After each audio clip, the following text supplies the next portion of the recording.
All right, so let's just review this real quick because this is where most of your Q&A questions are. And this is one of the more basic Lycoming system, the more common one. All right, so remember that oil is always fed to the wastegate, okay? And at all times. It's never not going to the wastegate. All the time going to the wastegate, all the time going to the wastegate. And the wastegate, is it normally open or normally closed? Okay, so it's normally open, turbo off, which means it's going to be lined up this way so that it's normally off. Okay, turbo's off. So what do I have to do to move the wastegate to the closed position and get the turbo to come on? Got to build pressure. All right, so we just got to look around. How do I build pressure? Well, I could kink off the line, but that's a little more permanent than I really want to. So we come back around and it's bugging me now. There we go. There, that's yellow now. Okay, so there's the bleed off. That is not the thing I wanted. Okay. Standby, technical difficulties. All right, so initially, as we first start up, remember the density controller wants more power. We could say that its job really is to supply whatever air is necessary to give the engine its full power. If it's turbo normalized, then it's always going to want to see 30 inches, right? Or allow 30 inches. If it was ground boosted, it could be more. We could say, it wants 34 inches. So if we said it's ground boosted and this says more power, we need 34 inches. Now, it is a density controller. So as the name implies, density, the density of the air. So what happens is air gets hotter. Expands. It's sensing that density because it's got a bellows in here that's filled with an inert gas, so it can sense that. So it's always going to be looking for that max power density that gives me full power. That's its job. So we start this engine up and we're in idle. What is this going to say? Max power. Give me more power. So it's going to block off and not let any oil flow, which means that this right here, under normal circumstances, would start to do what? It'd start to close and build pressure. But we have the sensible one over here, the differential pressure control, that's looking at the difference between what is here and what is here. So really, we could have taken this and just placed it over in this area, but it's sensing the difference between these two. And if it's looking for a difference between 2 to 4 inches of mercury, depending on the system, by keeping it sensible and not this gigantic split between the two, we get rid of the throttle sensitivity and bootstrapping. All right, so as we start up and the turbo starts to spool up a little bit and it's putting air in here, well, we've got quite a bit of vacuum over here at idle, so it really doesn't need much at all over here. So it's probably going to be bleeding off quite a bit. But as we start to increase the throttle, this is going to start to get closer and, I'm sorry, I don't have my laser pointing. These two pressures are going to get closer together. And if its job is to keep it between 2 to 4, as soon as I leave 2 and go down to 1, say I only have like a little less than 2 inches between the two, this controller is going to say what? I need more boost. This one's already over here saying more power. It's been screaming more power the whole time. So it's going to need a little more boost. So to get a little more boost, we got to close this off. And when it closes off, pressure is going to back up and start closing this. And that is going to start speeding this up more. As this speeds up, we're going to get more air pressure and it's going to start climbing back up in the 2 to 4 inch range. And this is going to say, open back up, open back up. Maybe a little bit, not all the way. It's not all or nothing. So open up a little bit, start draining off some oil. So you have to realize that it's not an all or nothing state. It could have a small leak, which keeps this in a mid position. Right? So it's just going to depend on what's going on there. Yeah. Okay, bootstrapping is what we're talking about where, you ever heard this saying, pull yourself up by your bootstraps? We should have had Tom here today. Did you see his cool boots? So right? So picking us up by your bootstraps. When you grab your own bootstraps and try and pull it doesn't work. Well, that's the saying. So bootstrapping is when you open the throttle a little bit, and more air comes through, which causes more air to go through the cylinder, which causes more air to come out this way, which causes more to come here, which causes this to speed up, this sped up, which causes more air here, which causes more air here, which causes more air to go there, which causes that to speed up, which causes more air here. See how bootstrapping, then it starts this vicious cycle. And throttle sensitivity is when you have a very large differential pressure between the throttle plate, and so very small movements allow a lot of air to come through, and so you have, it's called throttle sensitivity. Got it? So bootstrapping. So the pressure differential pressure control basically has like an inverted needle in there. Yeah, what's closed? As it's pictured. Because the, yes. Because As this pressure, I hadn't really thought about if it's inverted or not. I just, Yeah, that's what that makes sense. Yeah. Bootstrapping So- causes the engine to run lean. No, not necessarily. It's going to cause it to hunt back and forth. It's going to, well, first it'll actually, that's more of a throttle sensitivity.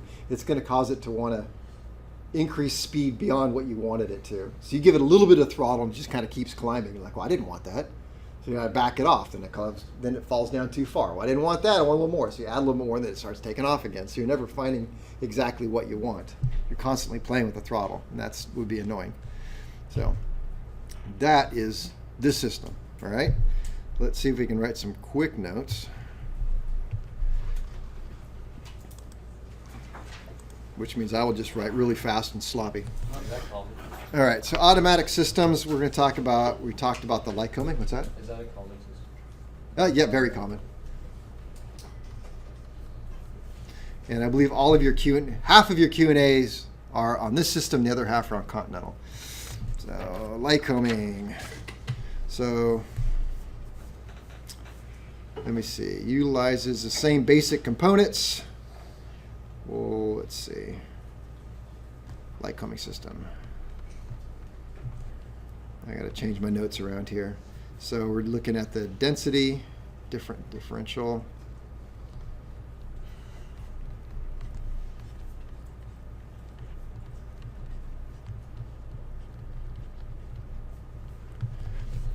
Differential density system.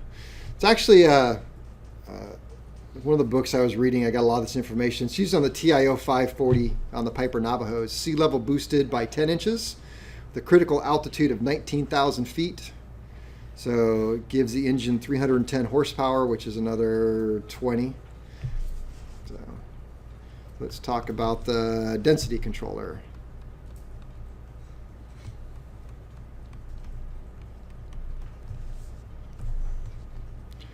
And it senses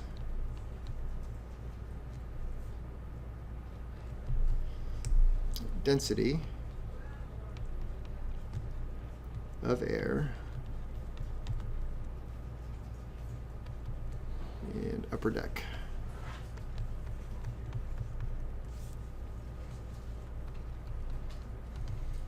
Oops, it's not.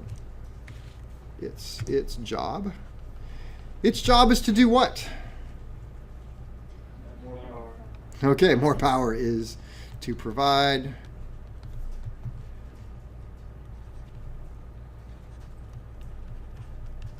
quantity of air necessary for full power.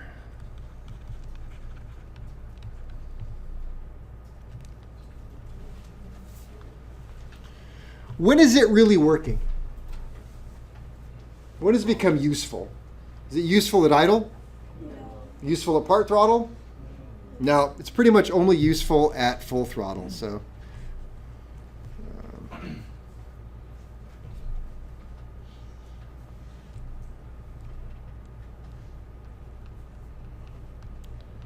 designed to meter at full power operation. Otherwise, what's the other controller doing most of the work then? The what? Differential. Just like in my house. My wife does most of the work. Well, I just sit around yelling more power. Until she gets out the air chisel and tries to take up all the tile. No, that's when I come here. Let's see.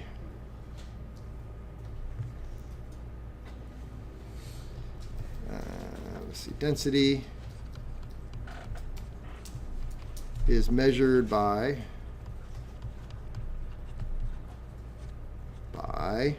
pressure and temperature. So it uses a bellows that has nitrogen in it. And the movement of this bellows will either open the poppet or close the poppet. Either bleed off the wastegate or block oil the wastegate. Yeah. Going back to the theory of this operation, like, why not just link the... You're going to ask me an engineering question? I don't know. I don't know why they did it this way. Sorry, I just don't. It kind of goes back to my question about the partially floating piston pins. Why? I don't know. And when I was at Lycoming engine school, that's what the guy kept saying. People kept asking, why did they? Man, I don't know. I wasn't there. So, sorry. But I bet you had a good idea. What's your good idea? If you link the wastegate Link the wastegate. to the pressure relief valve. Oh, yeah, I see what you're saying You there. use like an eccentric mechanism to make it... You could, but if you're only using a pressure relief valve, then the problem is that you're always running at max pressure. And if you're at max pressure, it causes throttle sensitivity. Will it stop throttle sensitivity? No, it would keep it because the pressure relief is always popping at max. See, then you're spooling it up to max power. Well, I think I know what you're saying. If it's variable, Yeah. just have one variable. That's a good idea. I'm sure. I'm not sure. They probably never thought of it. It's probably, I don't know. It's a good thought, though. It really is. Where can we go from here? We better talk about the differential pressure controller. What number should I use here? Whatever you want. 3 eyes. Well, Really? Because that's what I've got, 3 eyes. Who knows why? Okay, differential. Differential pressure controller.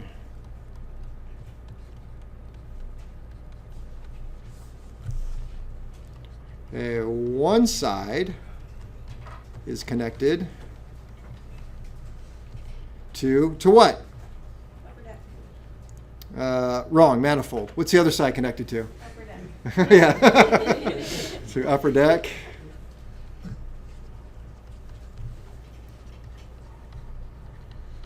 Other side is connected to manifold. All right.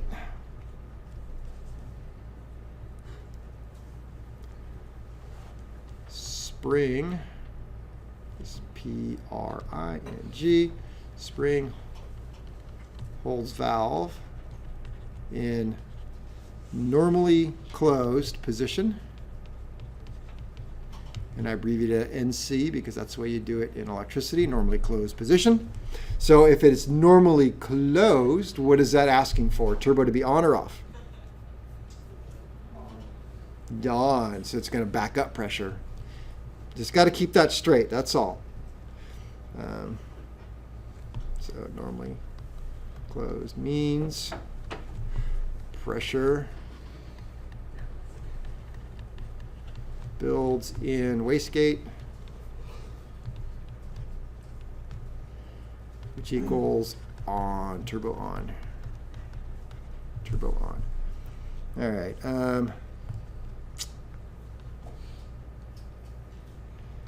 If pressure exceeds, oops, I said pressure differential.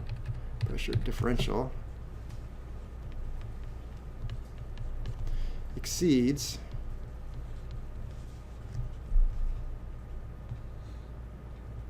a set limit And that limit is somewhere between 2 to 4 inches of mercury. Valve opens. And bleeds off oil, which then means the wastegate will start to open or close. Open, which means the turbo is going to be off. Okay.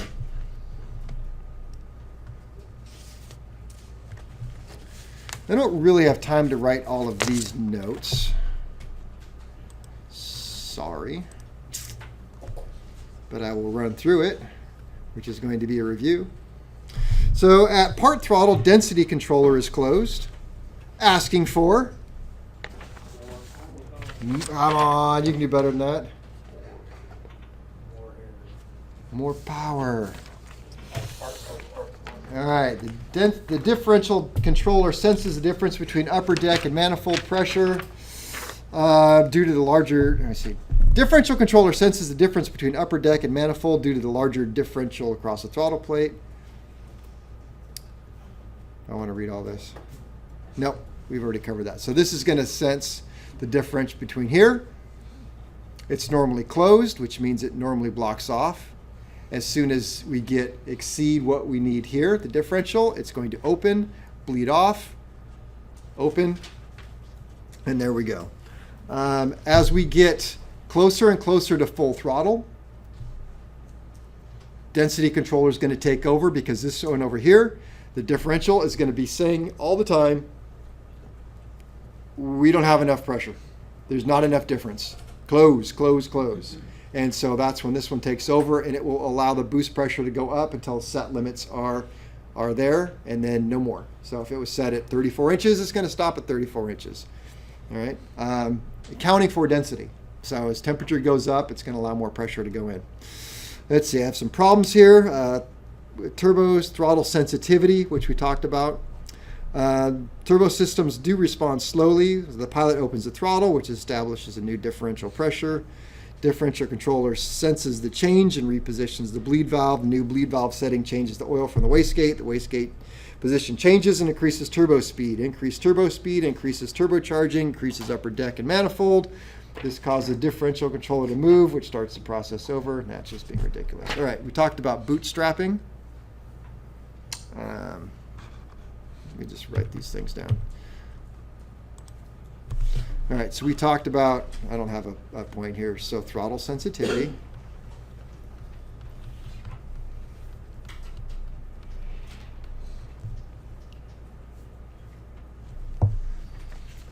And throttle sensitivity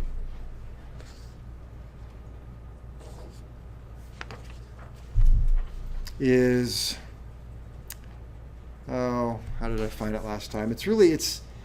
The throttle's just, it's just what it sounds like. The throttle's very sensitive because there's a lot of pressure built up on the other side of the throttle plate. So little movements cause a lot of reaction. And so the system is always trying to compensate for that. We talked about bootstrapping.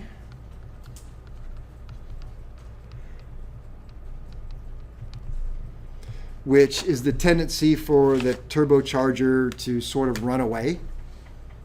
To start a little bit of throttle action creates a whole lot of things happening.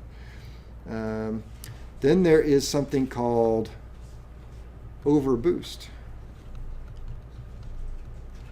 Care to guess what that stands for?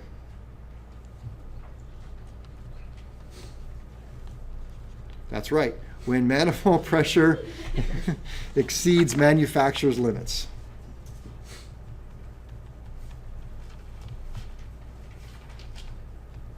You said manifold pressure? Manifold.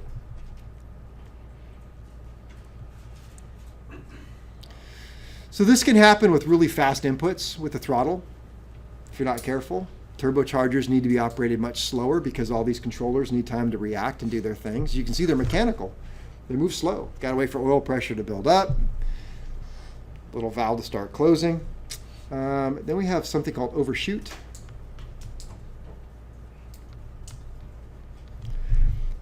So overboost, you can get into an overboost situation if you're not paying attention, especially with a manually controlled one. You just close the wastegate too much and just start shooting everything in the turbo goes nuts and spooling way up, and you look over after a while, go, ooh, boy, that's a lot of manifold pressure. Okay, that's overboost. Overshoot would be like with this automatic system, you get kind of excited and hit the throttle really fast, and the turbocharger starts spooling up really fast, and the controllers don't have time to react, to change the oil pressure, to allow the wastegate to start reacting to it. So you see this, it goes way past red line or past red line and kind of back.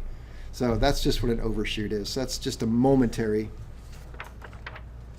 overboost.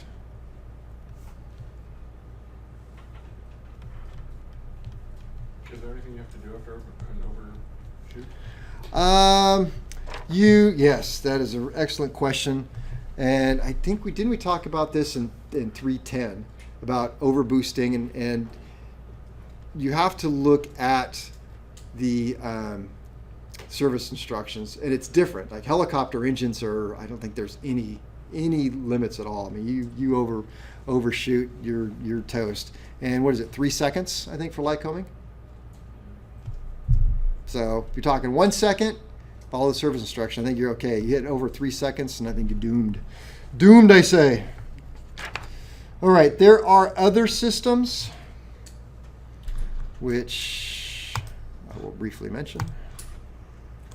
There's this one, and Lycoming variable pressure controller. Most of these systems all work in the same way, with the wastegate doing the same thing, the oil, the controllers are doing the same thing. It's just going to be a matter of changing out the controllers to do something. Now, we'll talk about this sonic Venturi because that's very important, and I know it's a question on, I think, at least the Q&As. What is the function of a sonic Venturi? That is to limit, you might want to write this down, limit the amount of air for cabin pressurization. So it's really a restriction. So that's what it's doing here. So when I see a sonic Venturi, I know I've got a pressurized aircraft. And where does the pressure come from? Right off the compressor before the fuel injection system. You say it's pressurized the amount of air? To limit the amount of cabin pressurization air. So you can also tell that it's fuel injected? It's pretty rare these days to not be fuel injected. So everything modern is fuel injected. Okay, so the variable pressure controller, it's similar to what we just looked at, to the two systems combined into one with a cam on it that's operated off of the throttle. So as the throttle is moved, this linkage actually starts adjusting it manually. You're like, hey, I thought of that. Is that what you're talking about? So, okay. So I don't think I have a lot of time. But otherwise, it's the same thing. It's just a different controller. So just so you know that it's not always just the differential and the density. You can do different stuff here. So variable pressure controller, replaces the density and differential into one. Operates the same way as the density controller, but uses a cam linked to the throttle to vary the pressure on a spring within, which gives optimum deck pressure for the amount of throttle. So it's going to sense what's going on, and if I'm at part throttle, this is going to now know it mechanically. Instead of the other ones, they were stupid. Nobody had told them what was going on. This one, at least you're going to tell it what's going on. Hey, chill out. We're at idle. You don't need to be all crazy about things. And then as we go to full throttle, it's going to increase spring pressure and let it know, hey, we're at full throttle. You need to be, doing your job over here as a full throttle. There's also one called a slope controller, which is it's similar to the differential controller and connected across the throttle plate. I think this one. That's a variable absolute. So you can see that they get all of these different controllers. Does that one have quicker throttle response? I don't know. This is the sloped controller. So you can see that it's physically connected across here. What does that remind you of? Which turbo controller that we've talked about today does this remind you of? That's what it looks like. What does it look like?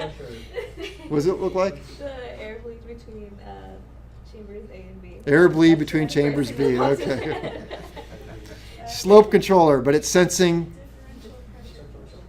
Looks like a differential. You got manifold pressure on one side, deck pressure on the other, and we've added a pressure relief valve over here. So pressure relief valve is kind of like a what? What could we call that? Blow off valve or a last chance save your bacon kind of notice that it's not even connected to the wastegate. It's kind of like it's just going to sit here and do nothing until everything goes to heck in a handcart, and it's going, whoa, you done messed up. And we got to open up here and start bleeding off air. So it's just pop it with a big spring on it, and when you've reached a certain amount of air pressure, that thing's going to pop open and bleed everything off. So not necessarily an engineer question, but on that last one. You don't have to qualify that. Yes.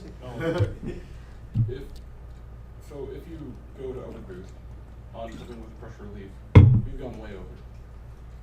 Depends on where it's set. But usually, yes, it's not at the limit, it's over the limit. Oh, yeah. Not a good thing. All right, that brings us to the Continental System. Definitely hear when those blow-off valves go off. What? You can hear when those blow-off valves go off. I don't know about on aircraft because... I'm pretty sure that if you're used to the sound of your engine and the blow-off valve goes off, you can hear the difference. All right, so this system is going to use A, a pressure ratio controller, B, a rate of change controller, and C, an absolute pressure controller. All right, so it's going to use all three at once. But the good news is everything else works pretty much the same. All right? Yeah, pretty much the same. So we still are going to run oil through here. Let's see. Okay.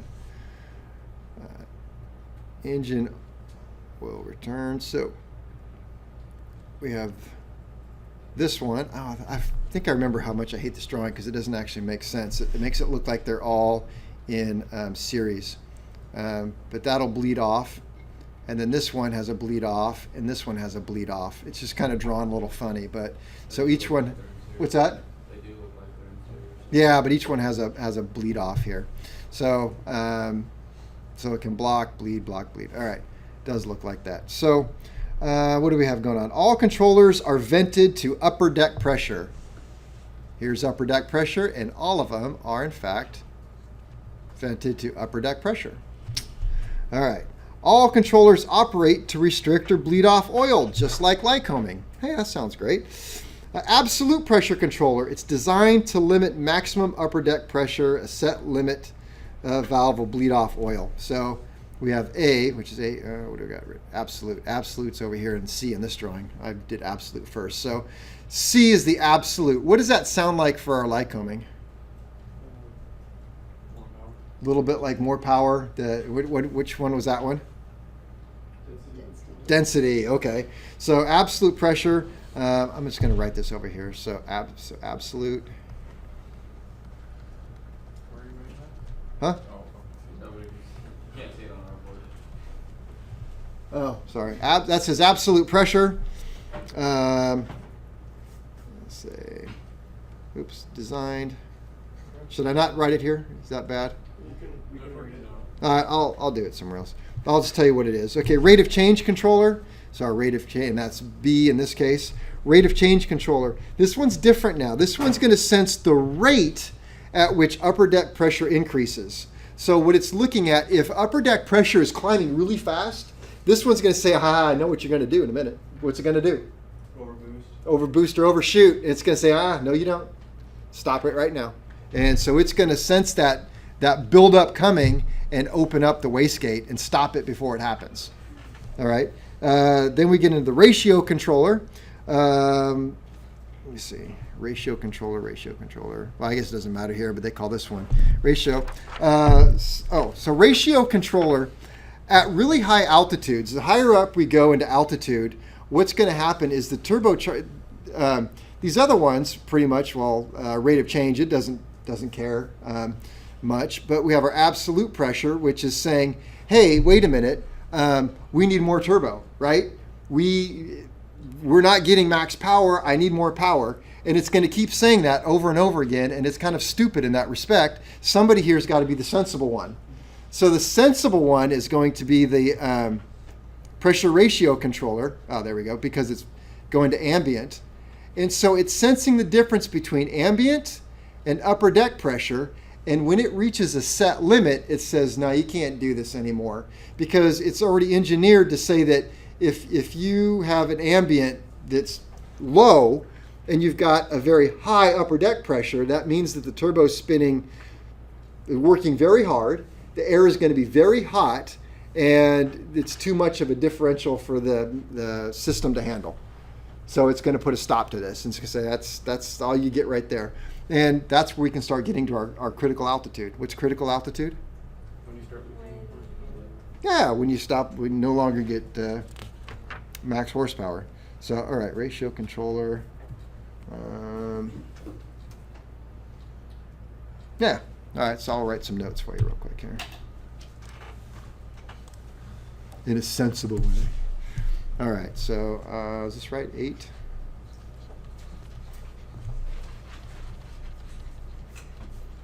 So the TCM system, Continental System, let's say the typical system.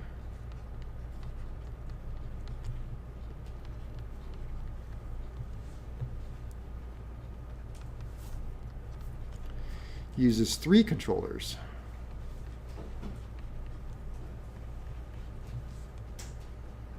One, absolute.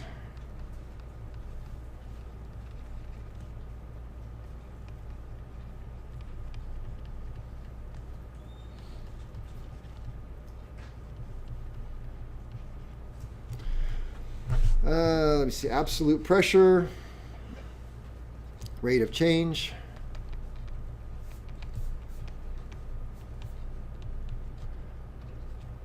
and pressure ratio. Oops,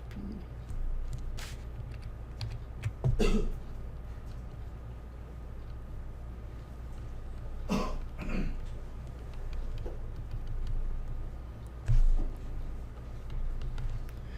And all controllers are vented to upper deck.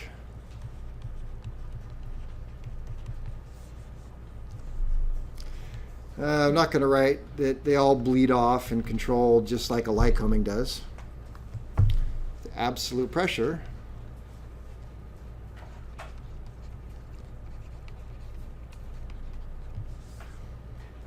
and that limits max upper deck pressure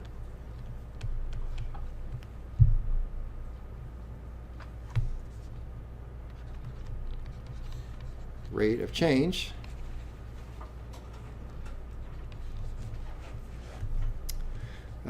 senses rate of change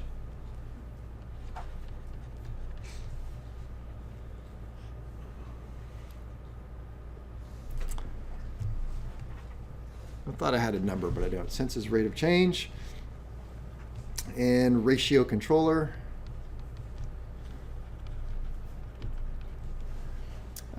That one keeps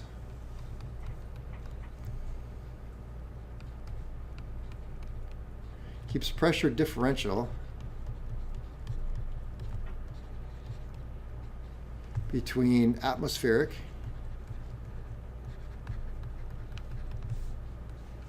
and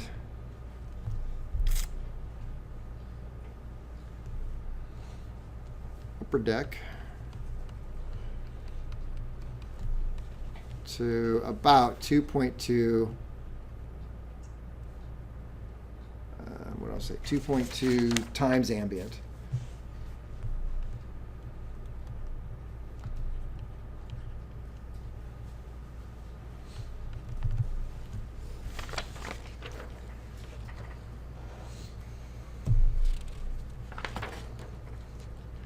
And just like with Lycoming, Continental also adds other systems. They have the variable absolute. They also have a slope controller.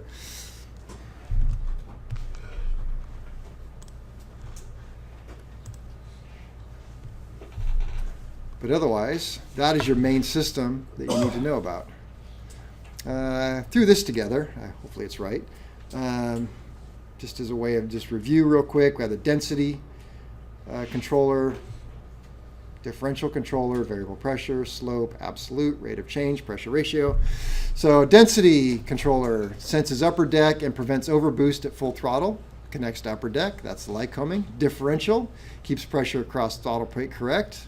Senses upper deck and manifold, that's the Lycoming. Variable pressure, the combination of density differential. Senses upper deck, manifold, and throttle linkage, Lycoming.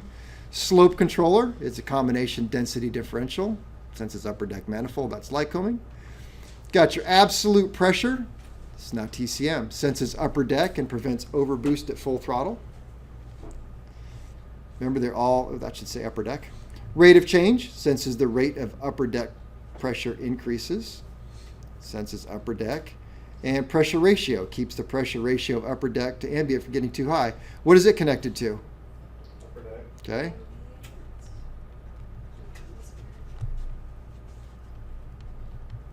Ambient, very good.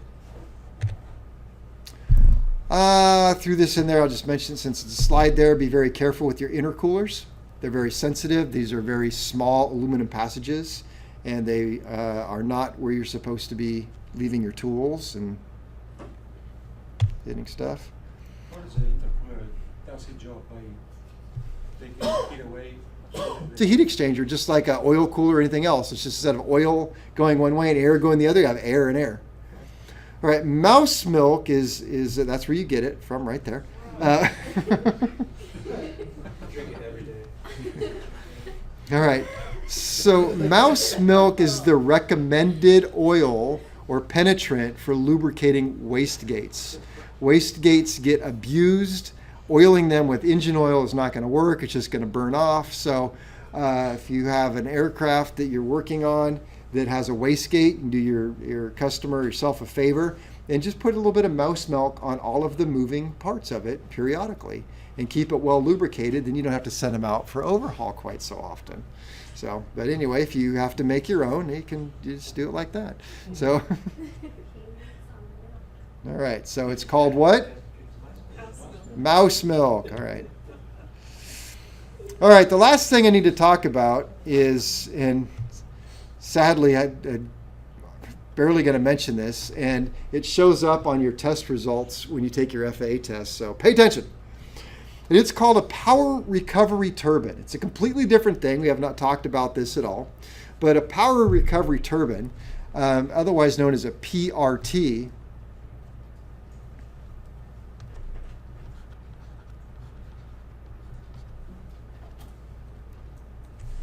in the olden days, these were used on big radial engines, and I wrote PRT because they called them parts recovery turbines.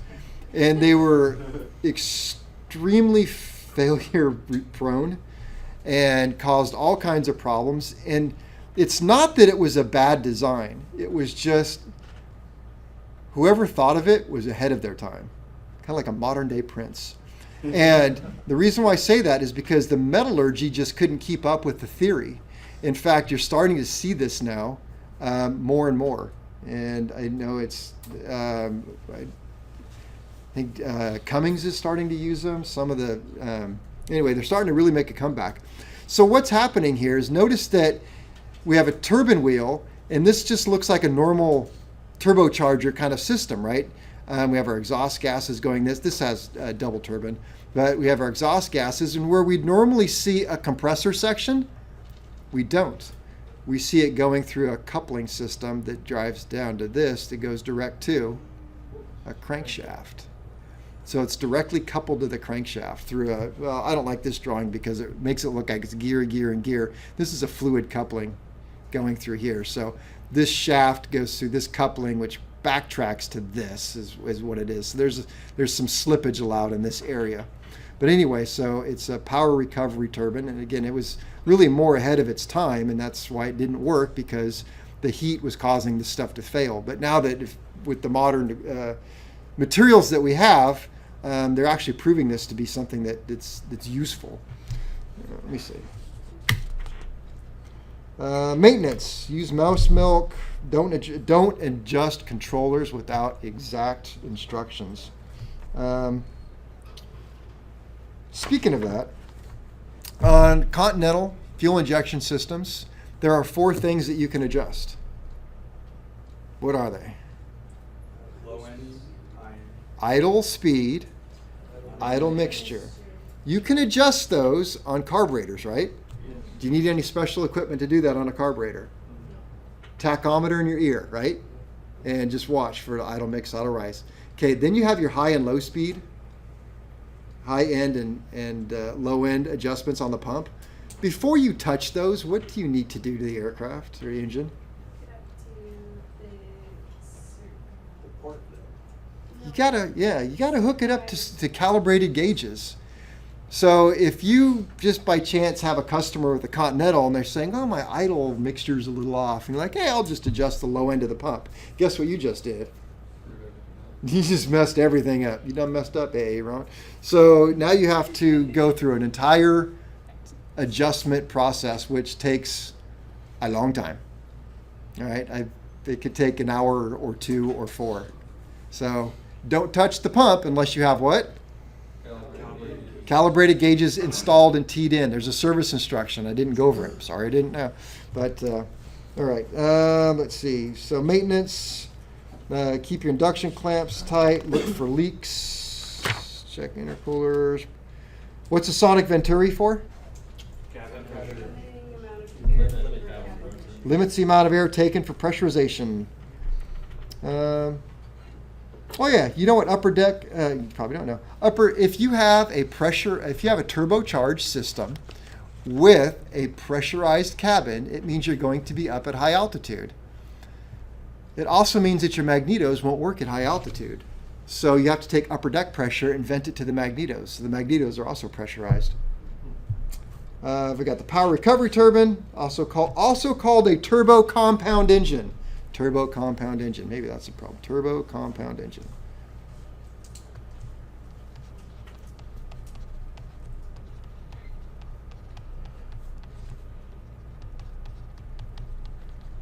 Turbo compound engine. All right, turbine wheel driven by exhaust gases connected to the crankshaft. Got some history here. Oh yeah, Detroit Diesel uses a flywheel turbine, add 50 horsepower and improve upon about 5%. Ferrari is using the PRT to drive a generator, electrically powers the wheels, and I've got stuff on that, which would have been cool, but I don't have time. All right, end of slides. Well, I guess that means wow, made it. All right. So if you discard, recording.